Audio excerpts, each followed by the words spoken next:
The quiet rancher. The dust swirled around Elias's boots as he dismounted, the late afternoon sun casting long shadows across the corral. The two women, tall and silent, watched him from the porch of his small, weathered cabin. He'd barely spoken a dozen words to them since the auction. Their journey back to the ranch had been punctuated only by the creak of the wagon wheels and the wind whistling through the dry grass. He led his horse, Old Betsy, to the trough, the clink of the bit the loudest sound in the vast silence. As he uncinched the saddle, he felt their eyes on him, a weight he wasn't accustomed to. He was a man of routines, of quiet solitude. This new presence felt like a disruption, a tremor in the earth beneath his feet. He glanced up, catching the younger woman's gaze. Her expression was unreadable, a blend of apprehension and something else, something sharp and watchful. Later, as the sky bled into hues of orange and purple, Elias started a small fire in the pit outside.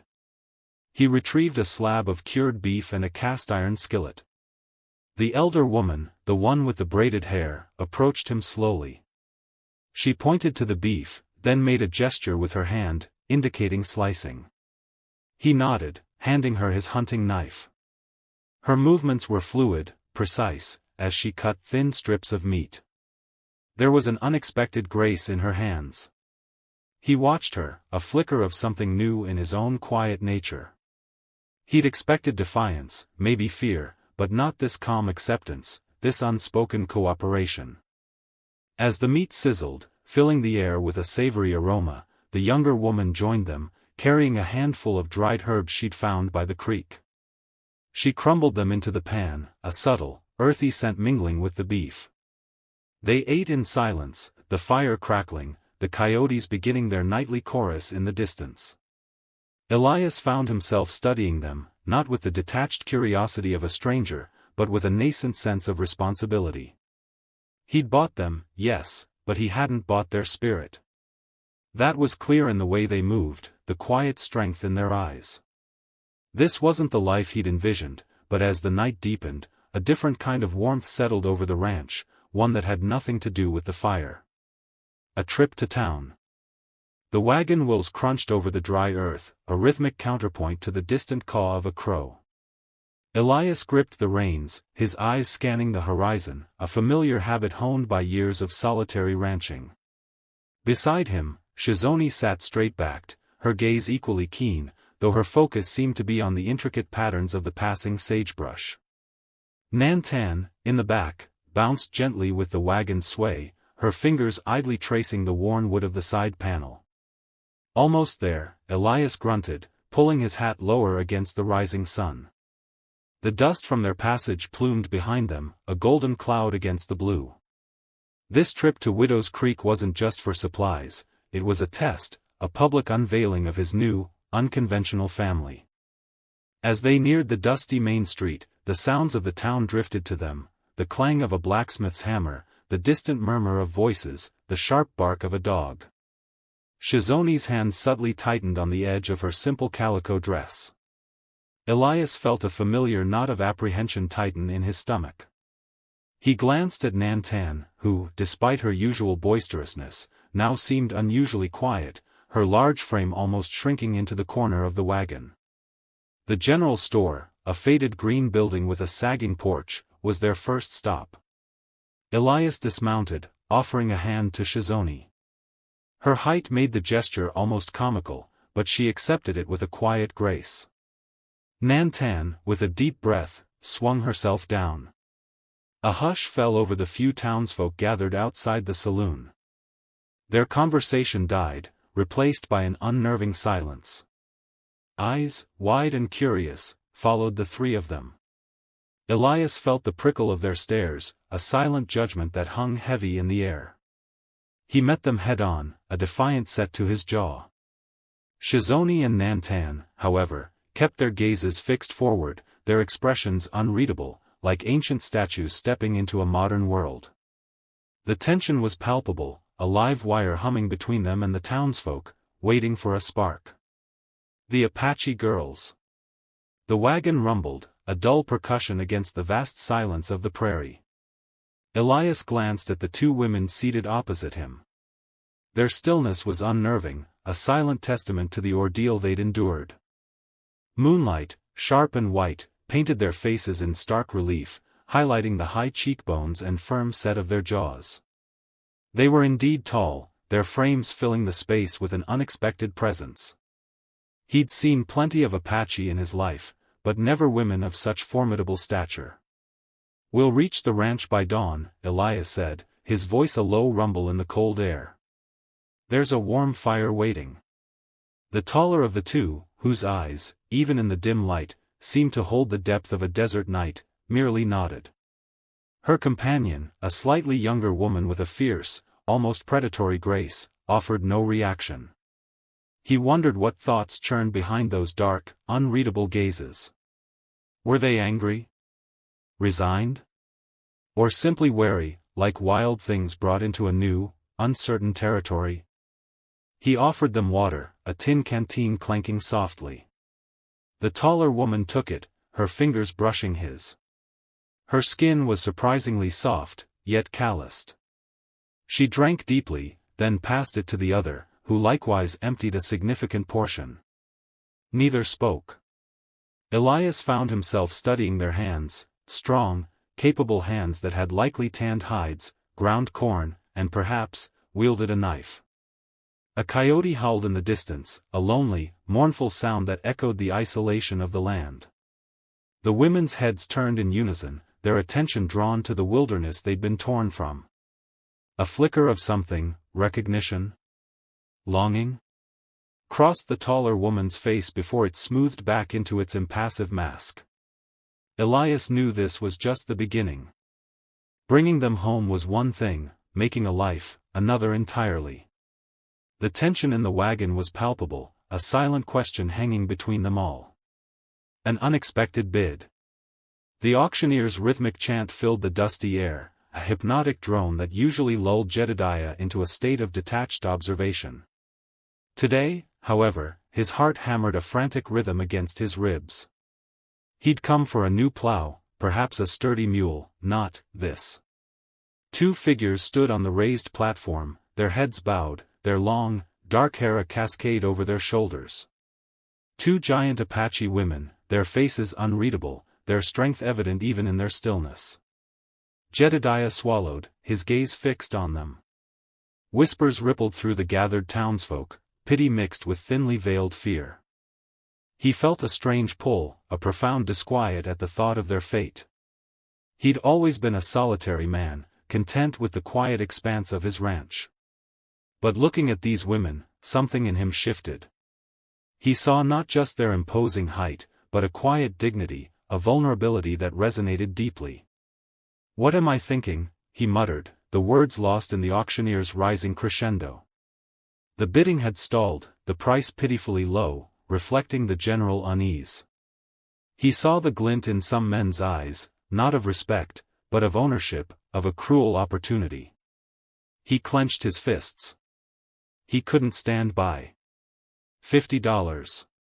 Jedediah's voice, rough and unaccustomed to such volume, cut through the murmuring crowd like a gunshot. A gasp went through the assembly. Heads swiveled. The auctioneer paused, gavel hovering. Jedediah felt a flush creep up his neck, but he held their stares. He saw the flicker of surprise in the women's eyes, a brief lift of their heads. $50, the auctioneer repeated, his voice laced with surprise.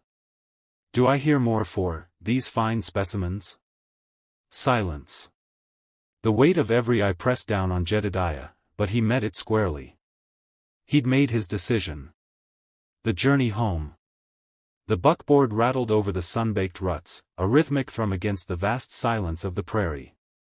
Elias, his hands steady on the reins, glanced at the two figures beside him. Ayanna, her usually stoic face softened by the gentle breeze, watched the passing landscape with an almost childlike wonder. Beside her, Kaya, whose initial defiance had mellowed into a quiet contemplation, hummed a low, unfamiliar melody. They were different now, less like prisoners, more like passengers. A sudden lurch sent a spray of dust into the air, and Elias tightened his grip. Rough patch, he grunted, his voice a little gruff. Ayana pointed to a distant cluster of cottonwoods, their leaves shimmering like silver coins in the heat. Water, she stated, her voice surprisingly soft. Elias nodded, impressed by her keen eye. That's the plan. We'll make camp there. He felt a strange lightness in his chest, a feeling he hadn't known since his wife passed. This journey, rather than a burden, was becoming something else. He saw Kaya shiver slightly, despite the warmth. Cold? He asked, genuinely concerned. Kaya shook her head, but her arms wrapped tighter around herself. Memories, she whispered, her voice barely audible above the creak of the wagon. Elias understood. The auction, the stairs, the degradation. He imagined the journey must stir up echoes of their past. Later, by the crackling fire, the scent of sizzling bacon mingling with the sweet smell of sage, Elias watched them. They ate slowly, gracefully, their movements stark against the rugged landscape. Ayana pointed to the vast canopy of stars. The ancestors watch, she murmured, a profound reverence in her tone. Kaya, catching his gaze, offered a small, hesitant smile. It was a fragile thing, but it was there, a glimmer of light in the deepening twilight. Elias felt a stir of hope, a warmth that had nothing to do with the fire. The journey home was more than just a physical distance, it was a path to something new, something he couldn't yet define, but something undeniably real. New beginnings at the ranch. The scent of pine and rich earth hung heavy in the crisp morning air as Jedediah stood on the porch, watching the two figures move with a quiet grace across his yard. His ranch, once a monument to his solitude, now thrummed with an unfamiliar energy. Naylin, her long braids swaying, effortlessly hoisted a bucket of water from the well, her movements fluid and powerful.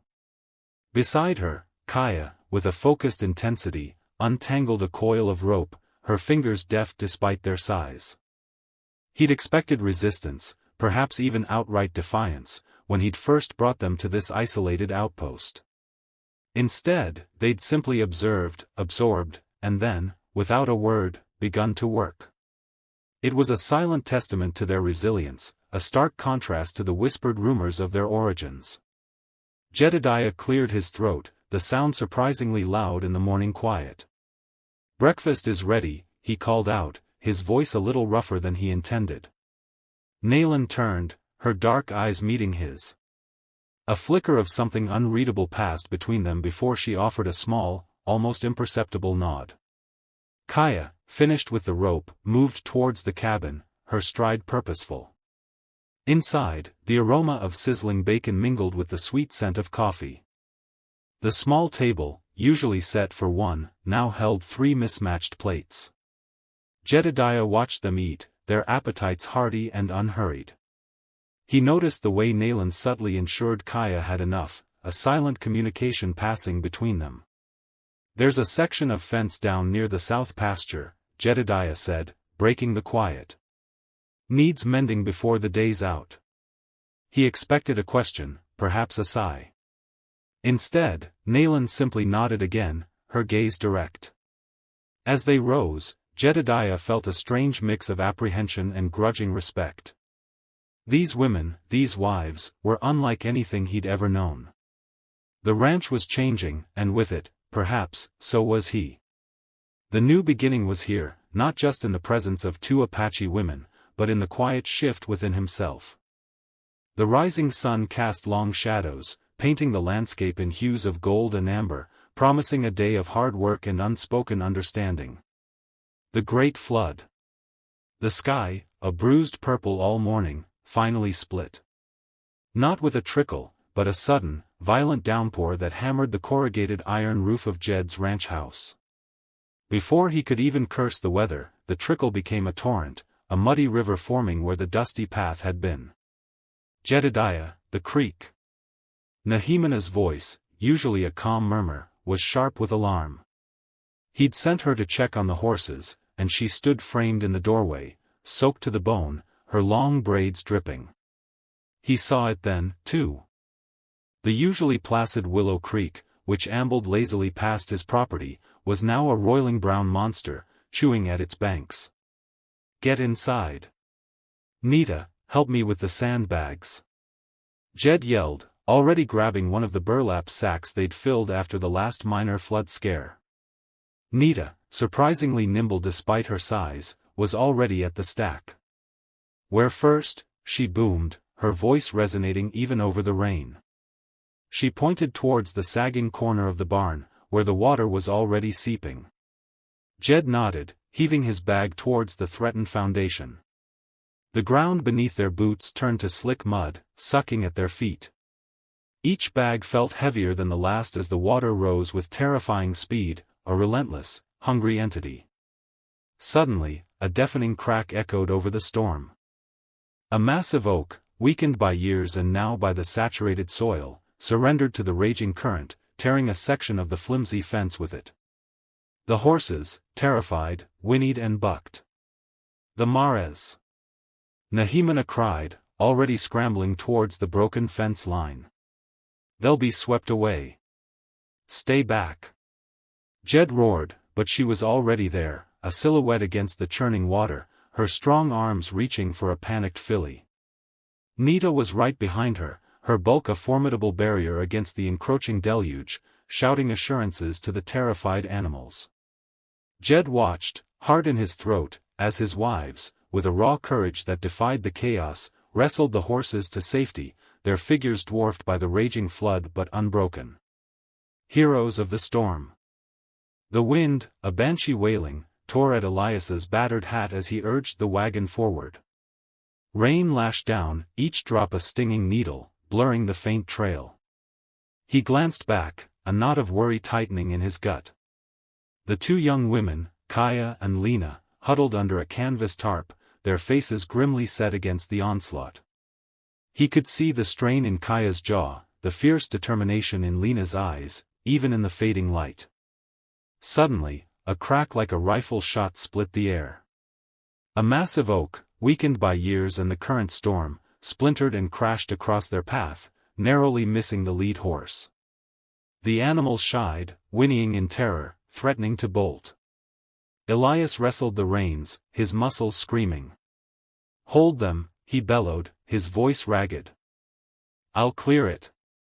Before he could even grab his axe, Kaya emerged from beneath the tarp, her large hands already gripping a fallen branch. Lena followed, moving with an astonishing agility despite the raging storm. Without a word, they began to heave at the smaller debris, their combined strength evident as they tossed aside branches Elias would have struggled with. "We need to move the main trunk," Kaya grunted, her breath misting in the cold air. She pointed to a section of the massive oak. "If we can pivot it." Elias, still reeling from their unexpected efficiency, joined them. The three of them strained, muscles bulging, the rain plastering their hair to their faces. The wood was slick, heavy, unyielding. But with a unified grunt, a slow, agonizing grind, the trunk began to shift. Elias felt a profound respect bloom in his chest, eclipsing his initial shock. These weren't just women he had saved, they were forces of nature themselves. Finally, with a loud thud, enough of the path was cleared. Elias, breathless, wiped rain and sweat from his eyes. "Thank you," he managed, his voice thick with genuine gratitude. Kaya merely nodded, her gaze fixed on the darkening horizon. Lena, her eyes scanning the tree-line, spoke quietly, "The storm isn't the only danger out here." Her words were a chilling premonition, a subtle tightening of the coil that was their journey. The true test, Elias knew, was yet to come. A family built on love. The scent of sizzling bacon and fresh brewed coffee filled the small ranch house, a fragrant invitation to the day. Elias sat at the rough-hewn table, watching as Nehemina, her long braids swaying, expertly flipped the last pancake. Across from him, Tala, ever observant, sharpened a hunting knife with quiet precision. It had been 6 months since he'd brought them home from the auction, and the silence that had once filled his life was now a distant memory, replaced by the comfortable hum of their presence. "The south fence needs mending, Elias," Tala stated, her voice soft but firm, not a question, but an observation of fact. The winter storms were unkind. Elias nodded, a mouthful of pancake and syrup dissolving on his tongue. I'll get to it after breakfast. The new calves are due soon, can't have them wandering off. He glanced at Nehemina, who was now carefully arranging a plate of food for him. Her movements were graceful, almost balletic, despite her formidable stature. He often found himself marveling at the blend of strength and tenderness they both possessed. I will come with you, Nehemina offered, her voice a low, melodious tone that always brought a warmth to Elias's chest. My eyes are good for spotting weaknesses. Tala's gaze, sharp as the blade she polished, met Elias's. And I will check the traps. The coyote's been bold near the chicken coop. A subtle tension, a familiar undercurrent, always existed between them when it came to dividing tasks, a quiet competition for contribution, for worth. Elias understood it wasn't malice, but a deeply ingrained need to prove themselves, to belong. He saw it not as a threat, but as another facet of their strength, a drive that kept their small world thriving. As they rose, the morning sun streaming through the window, Elias felt a profound sense of gratitude. This wasn't the life he'd envisioned, but it was a life built on an unexpected love, a family forged in the crucible of circumstance, resilient and fiercely protective. He knew there would be challenges, whispers from the outside world, but within these four walls, they were simply them.